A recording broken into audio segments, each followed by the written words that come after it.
पाशा साहब, जरा आपकी राय आ जाए इस पर, फिर हम अगले मौजू पर बढ़ जाते हैं कि रास्ता है मुतालबात की मंजूरी का कानूनी तौर पर। देखिए, इसमें जो पहला स्टेप है वो तो ये है कि दोनों फ्री कैन यानी हुकूमत और अपोजिशन बैठे, गुफ्तगू करें, बातचीत हो, और फिर अगर किसी इस मरहले पे पहुंचते हैं मामलात के कंप्रोमाइज की सूरत बनती है, तो जी। फिर गवर्नमेंट के पास यकीनी तौर पे ऑप्शंस मौजूद हैं। जिस तरह मुझसे पहले मेरे भाइयों ने साहब ने बात की, 494 भी है, और अदरवाइज भी आपने देखा होगा कि कितने सख्त से सख्त मुकदमात होते हैं। मियां नवाज शरीफ साहब के खिलाफ मुकदमात थे, तो क्या हुआ कि प्रोसिक्यूटर ने कहा कि मुझे कोई ऑब्जेक्शन नहीं है। मीनिंग देयर बाई कि जब आपका उसी केस का प्रोसिक्यूटर आके कह दे, स्टेटमेंट दे दे कि कोई नहीं है जी, बेल होने पे कोई एतराज नहीं है या बरी होने पे कोई एतराज नहीं है, तो मामलात एक हफ्ते में सारे सेटल हो सकते हैं। जहां तक इस बात का तल्लक है कि जो अभी रिमांड दिया गया है 6 दिन का, तो कानून ये कहता है कि फिजिकल रिमांड के दौरान आप बेल मूव नहीं कर सकते, और इसीलिए शायद 6 दिन का रिमांड हो गया कि वो इन द मीन टाइम वो बेल मूव ना करे। कोई 5 या 6 मुकदमा 9 मई के हैं जो कि लाहौर में हैं, वो भी इसी हफ्ते शायद लगे हुए हैं, उनमें भी बेल की समाअत होनी है। तो ऐसा कोई सीरियस केस इमरान खान साहब पे नहीं है कि जिसको बुनियाद बना के ये किया जाए कि कोर्ट्स आड़े आ रही हैं। अगर सेटल डाउन होता है मामला, तो फिर ऑप्शंस 2 या 3 ऑप्शंस खुले मौजूद हैं जिनके तहत वो किया जाए। अब क्या गवर्नमेंट और अपोजिशन बैठते हैं, मेन सवाल ये है, और इसी को देखना है कि क्या बैठ के कोई मामला सेटल डाउन कर सकते हैं या नहीं कर सकते। सही है साहब, क्या ये मुमकिन है, ये मुतालबा मान लेना कि मैंडेट की वापसी हो जाए, क्या अमली तौर पर ये आपको फौरी तौर पर मुमकिन दिखाई देता है? ये एक असद साहब ख्वाहिश तो हो सकती है, लेकिन जो अभी जो सूरत हाल है, मुझे नहीं लग रहा कि हुकूमत इस चीज़ पे आए। और किस तरह तयन होगा कि मैंडेट वापस, सारा मैंडेट पीटीआई का है। कहाँ से ये तयन किया गया कि मौजूदा हुकूमत 17 सीटों वाली हुकूमत है और बाकी तमाम सीटें पीटीआई की हैं? कहाँ से ये तयन किया जाएगा कि ये बैठ के करेंगे या मामलात अदालतों के जरिए होंगे? आप देखें, ट्रिब्यूनल्स में केसेस हैं, नई सुनवाई हो रही, डेट इज समथिंग एल्स, लेकिन अल्टीमेटली ट्रिब्यूनल्स ने ही डिसाइड करना है कितने अरसे में सर? कि कौन सी।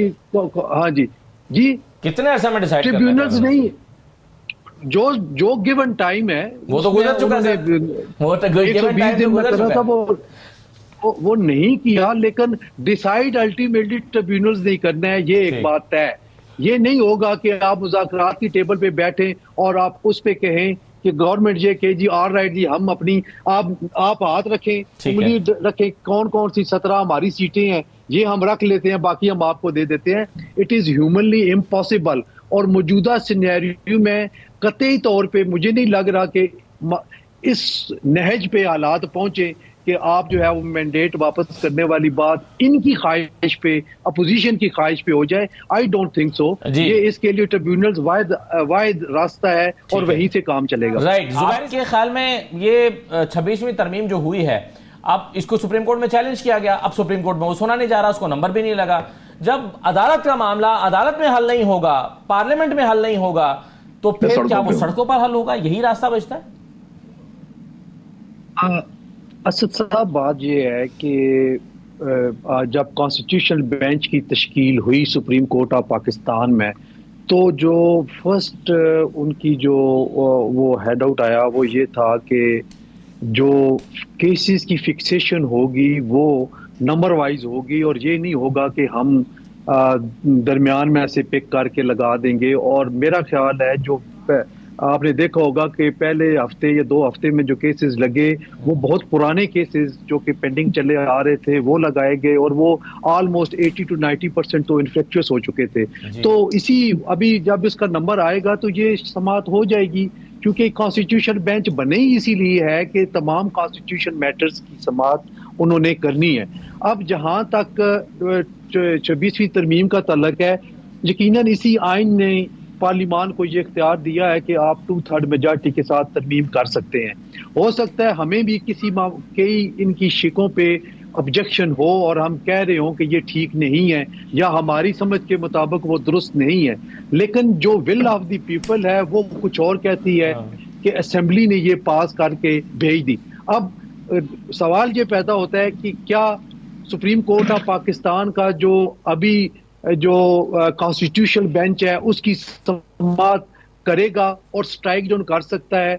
ये बिल्कुल इसका जवाब हाँ में है कि अगर सुप्रीम कोर्ट का ये कॉन्स्टिट्यूशनल बेंच समझे कि फलां शेख जो है वो आइन के बेसिक स्ट्रक्चर के खिलाफ है तो उसको स्ट्राइक डाउन कर सकता है।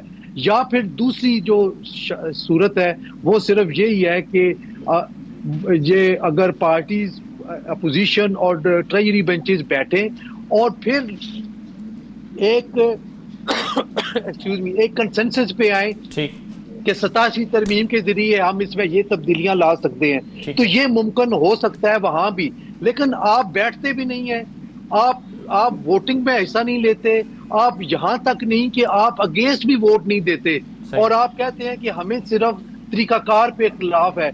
आपने फर्स्ट जो आपने रिएक्शन शो किया वो ये था कि आपने ये नहीं कहा कि ये 26वीं तरमीम फलां शेख गलत है। ये आपको पिक एंड चूज लगता है सर? आखिरी नंबर के जजेस में से 5 जजेस को, यानी 21 से लेकर 28 में से 5 जजेस को मुंतखब किया गया है और बाकी 3-4 जजेस अलग। देखें असद साहब, ये तो जुडिशल कमीशन ऑफ पाकिस्तान की डोमेन है और उन्होंने किया और आप देख लें कि कितनी मेजॉरिटी से ये फैसला हुआ। नंबर 2 ये है कि अगर आप लाइन में करके सब सीनियर मोस्ट जजेस को इस कॉन्स्टिट्यूशनल बेंच का हिस्सा बनाते हैं तो बाकी जो है वो हाई कोर्ट तमाम जूनियर जजेस की रह जाएगी। तो पिक एंड चूज करके ये अब चूंकि उन्होंने, मुझे नहीं पता चूंकि उन जजेस का मैं कभी वहां पे पेश नहीं हुआ, मेरे भाई जुबैरी साहब चूंकि कराची में प्रैक्टिस करते हैं वो बेहतर समझते हैं, लेकिन मुझे नहीं लगता कि कोई तमाम सीनियर जजेस को ही कॉन्स्टिट्यूशन बेंच का हिस्सा होना चाहिए था अदरवाइज। और ये 2 माह के लिए बने हैं, चेंज भी हो सकता है, अगले 2 महीने के बाद चेंज भी हो सकता है, कोई ऐसी बात नहीं है।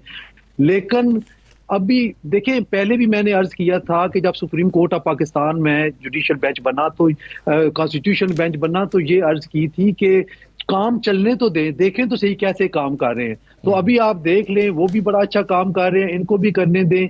तीसरा एतराज ये आया कि सिंध असेंबली ने फौरी तौर पर रेजोल्यूशन कर दिया। मेरा ख्याल ये है कि उनका हक बनता था, चूंकि ये सूबाई सतह पे भी बिलावल भुट्टो जरदारी साहब का विजन था कि सूबाई जो हाई कोर्ट्स हैं उनमें भी कॉन्स्टिट्यूशनल बेंचेस बनने चाहिए। तो लिहाजा उसी वजह से सिंध असेंबली ने वो रेजोल्यूशन पास कर दी और उनकी देखा देखी शायद बाकी भी कर ले। तीसरी जो बात ये फरमाई जा रही है कि जजेस की तादाद कम हो गई है, आज ही मैं पढ़ रहा था, ये टीवी पे देख रहा था कि ये नेक्स्ट वीक जुडिशल कमीशन का इजलास बुला लिया गया है जिसमें सिंध हाई कोर्ट के और पेशावर हाई कोर्ट के जजेस की जो है वो तकर्री होगी। तो मेरा ख्याल है कि नॉन इश्यू को इशू नहीं बनाना चाहिए। ठीक है, बिल्कुल सही है सर। एक इसमें दिलचस्प बात ये भी है पाशा साहब, देखें तो सही कि वर्किंग कैसी होती है। एक दिलचस्प बात इसमें ये भी है कि इसमें चीफ जस्टिस ऑफ पाकिस्तान और chief justice Sindh high court ने भी इस अपॉइंटमेंट या इस बेंच की तश्कील के खिलाफ वोट किया है। तो इस पे आप जुबैरी साहब आप कैसे देख रहे हैं इसको? कोई बात ऐसी नहीं है, ये तो वो उनका राइट है एक उस जुडिशियल कमीशन का मेंबर होने की हैसियत से चीफ जस्टिस साहब जा सकते हैं, कोई बदैका नहीं। बिल्कुल सही है।